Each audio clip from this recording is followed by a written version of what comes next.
तेजस्वी तो चमचमणारा, तेजस्वी तो चमचमणारा, लाखामध्ये एकच खरा, लाखामध्ये एकच खरा.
सर्वांना मैत्रीपूर्ण जय भीम. आपण पाहत आहात R K. Bhatkar YouTube channel. R K. Bhatkar YouTube चॅनलवर आपले सहर्ष स्वागत आहे. आमचे व्हिडिओ आवडल्यास चॅनलला लाईक करा, शेअर करा, कमेंट करा आणि आपण जर नवीन असाल तर सबस्क्राईब करायला विसरू नका. सर्वांना जय भीम. नेमके कसे आहे आतून त्यांचं व्यक्तिमत्व कसं आहे आणि त्यांनी जे आतापर्यंत चळवळीमध्ये जो सहभाग घेतला, कारण दोघांचाही सहभाग असल्याशिवाय, साथ असल्याशिवाय ते कोणती चळवळ किंवा तो माणूस पुढे जात नाही. दोघांना एकमेकाची साथ पाहिजे. तर असंच एक मनोगत व्यक्त करण्याकरता मी तुमच्या भारतीय बौद्ध महासभेच्या जिल्हा शाखेच्या संस्कार उपाध्यक्ष आणि केंद्रीय शिक्षिका माधुरीताई चोरपगार ह्या आपल्या शुभेच्छापर मनोगत व्यक्त करतात. महाकवी तथागत भगवान गौतम बुद्ध, परमपूज्य विश्वरत्न बोधिसत्व डॉक्टर बाबासाहेब आंबेडकर यांना मी प्रथम अभिवादन करते. या ठिकाणी धर्ममंचावर उपस्थित भारतीय बौद्ध महासभेचे राज्य संघटक राज्यांचे वाढदिवस आहे ज्यांचा, अशी सत्कारमूर्ती. त्याचप्रमाणे भारतीय बौद्ध महासभेचे जिल्हा पूर्वचे जिल्हाध्यक्ष माननीय सन्माननीय प्राध्यापक प्रकाश बोरकर सर, सांबाळे सर, शेंडे सर, भटकर सर आणि आपले कोषाध्यक्ष भालेराव सर आणि हाट सर, या ठिकाणी सगळेच जण सन्माननीय आहात. त्याच्यामुळे मी सर्वांची नावं घेणार नाही. आपल्या सर्वच ताई माझ्यासाठी सन्माननीय आहात तुम्ही. भारतीय बौद्ध महासभेचे सगळे म्हणजे जिल्ह्याची महिला कार्यकारिणी, पुरुष कार्यकारिणी, त्यानंतर महिला कार्यकारिणी, महानगरची महिला पुरुष कार्यकारिणी, त्यानंतर बडनेराची पुरुष आणि महिला कार्यकारिणी, संतसेनगराची पुरुष आणि महिला कार्यकारिणी, या ठिकाणी उपस्थित सर्व माझे बंधू आणि भगिनी सर्वांना माझं सप्रेम जय भीम. या ठिकाणी सरांनी म्हटलंय, शेंडे सरांनी म्हटलंय की सर्वांनी आपापलं मनोगत व्यक्त केलेलं आहे आणि ते घरामध्ये कसे आहे हे माधुरी तुम्ही सांगा. तर तुम्ही खऱ्या अर्थाने मी खोटं नाही सांगत आहे, मी ते भगवंतासमोर सांगत आहे. आज तुम्ही सगळ्यांनी जी काही त्यांच्यावरती स्तुती सुमने वाहिलेली आहे, खऱ्या अर्थाने त्यातला एक शब्द म्हणजे संचालन करताना चेंडे सरांनी संचालन करताना सुद्धा त्यांच्या स्वभावातले प्रत्येक गुण त्यांनी टिकलेला आहे.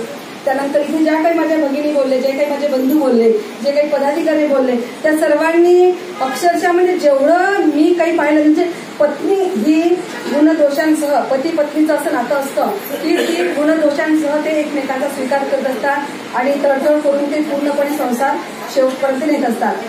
ही त्यांची पती पत्नीची भूमिका असते. परंतु त्याच्याही पलीकडे जाऊन जेव्हा मी त्यांच्या संपर्कात 38 वर्षापासून आहे, पण तुम्ही कुणी आता 10 वर्ष झाले, कुणी 20 वर्ष, कुणी 2 वर्ष, कुणी 1 वर्ष, कुणी 6 महिने, पण त्याच्यातही तुम्ही जेवढं मी त्यांच्यावरती प्रेम करते त्याच्याही पेक्षा मी तर म्हणजे तुम्ही कितीतरी पटीने त्यांच्यावर प्रेम करते. कारण मी कधी कधी त्यांनी औषध वेळेवर नाही घेतलं की मी त्यांना रागवते, चिडते. पण तुम्ही आज जे काही स्तुतीसुमने आली आणि त्यांच्यामधलं मी नेहमीच बघते ना त्यांना, तर त्यांच्यामध्ये जे म्हणजे वक्तशैली आहे, लेखनशैली आहे, त्यांचं ड्राफ्टिंग जे आहे, त्यांचं ऑफिसमध्ये जे एकमेकांना सहकार्याने मदत केलेली आहे.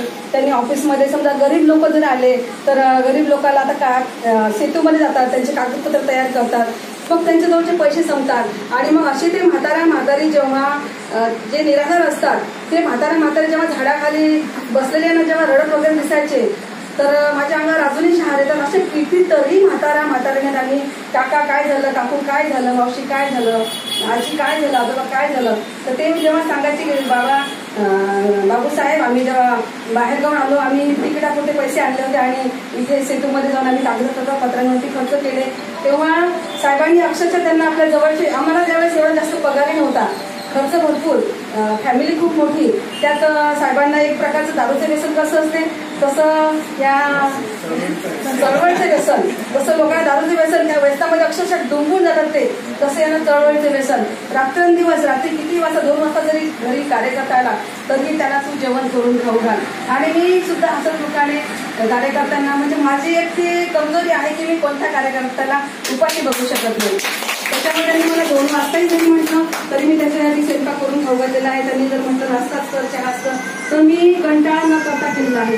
तर जेव्हा ते मला सांगायचे की बा मी आज ऑफिसमध्ये असंच त्या काकाला पैसे दिले, काकूला पैसे दिले, मला त्यांचा आनंद वाटायचा की आम्ही कमी पगारामध्येही, तुटपुंज्या पगारामध्येही ते अशा गरजू लोकांना म्हणजे गरीब लोकांना ते जेव्हा मदत करतात त्यावेळी मला म्हणजे आनंद व्हायचा, मन भरून यायचं आणि मी त्यांना अशीच साथ देत राहायचे. आणि मुलांवरती सुद्धा चांगले संस्कार पडावे म्हणून त्यांना सुद्धा सांगायचं की बेटा रे आज बाबांनी असं केलेलं आहे, बेटा रे आज बाबांनी तसं पैसे दिलेले आहेत. तर तेवढंच नाही तर म्हणजे जेव्हा आमच्या दर्यापूरमध्ये जेव्हा कार्य करते, कुणाची बायको आजारी, कुणाचा नवरा आजारी, कुणाची मुलगा आजारी, मुलगी आजारी किंवा त्यांचे आईवडील आजारी, तर अशाही लोकांना त्यांनी म्हणजे काही ना काही फुल नाही फुलाची पाकळी त्यांनी बाबासाहेबांनी सांगितल्याप्रमाणे किंवा 20 दान केला पाहिजे अशा प्रकारे त्यांनी फुल नाही फुलाची पाकळी त्यांच्यावरती सुद्धा खर्च केलेला आहे, दान दिलेलं आहे त्यांना. आणि कधीही परतफेडची अपेक्षा न करता कधी त्यांनी कोणाला सांगितलेलं सुद्धा नाही. आज तुम्ही म्हटलं म्हणून मी त्यांच्या स्वभावाने सांगत आहे, नाहीतर मी असं जे दान दिलेलं असतं ते आपण सांगितलं नाही पाहिजे. आणि त्यानंतर मला हे रागवतात, आत्ताच झालेलं असं त्यांनी सांगितलं तर ते रागवले तरी लगेच भावनिक होऊन ते सॉरी म्हणतात. एवढं मात्र त्यांच्यातली खासियत आहे. मी रागात जरी मी भरली पण माघार मात्र ते घेतात, एवढी त्यांच्यात खासियत आहे. आणि म्हणूनच म्हणतो ना आपण की पती पत्नी हे एकमेकांच्या गुणदोषांचा स्वीकार करतात. माझ्यामध्ये असंख्य दोष असतील मी तरी म्हणते, कारण माझ्यापेक्षा ते खूप शिकलेले आहेत, विद्वान आहेत, मी तर म्हणते विद्वान पंडित म्हणजे त्यांना. आणि त्यांच्यापेक्षा माझं शिक्षण फार कमी आहे. मी फक्त BA सेकंड इयर आहे, ते MCOM MPhil आहे. आणि शिक्षणही कमी असल्यामुळे मी त्यांना नेहमी तुम्ही सांगाल ती पूर्वदिशा हे म्हणत आलेली आहे. आणि मी म्हणजे घरामध्ये तशी वागत आलेली आहे, कुटुंबामध्ये, नातेवाईकांमध्ये, समाजामध्ये. परंतु जेव्हा मला कधी ना कधी खंत वाटते की अरे एवढा मोठा हा माणूस आणि मी त्याची इतकी कमी शिकलेली बायको, एवढा मोठा विद्वान माणूस आणि माझ्यात नेमकी खरंच कमतरता आहे का, आणि ती गुणी भरून काढण्यासाठी मी नेहमीच त्यांच्यातली विद्वान तर होऊ शकत आहे, त्यांच्यातली लेखनशैली, भाषणशैली माझ्यामध्ये नाही आहे. परंतु त्यांचं समाधान होण्यासाठी जी काही मी माझ्यात जी तळमळ आहे, धडपड आहे, त्याच्यासाठी मात्र मी नक्कीच प्रयत्न करत आजपर्यंत आलेली आहे आणि यापुढेही मी प्रयत्न करणार आहे.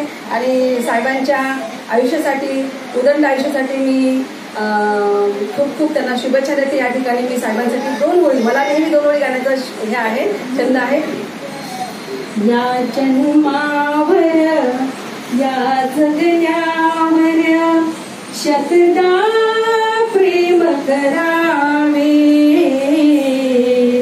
या जन्मावर या जगण्यावर शतदा प्रेम करावे, शतदा प्रेम करावे.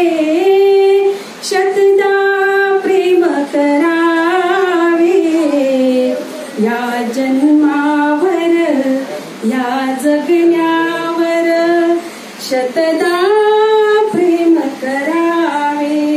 साहेब, आपण नेहमी जेव्हा तुम्ही आजारी असता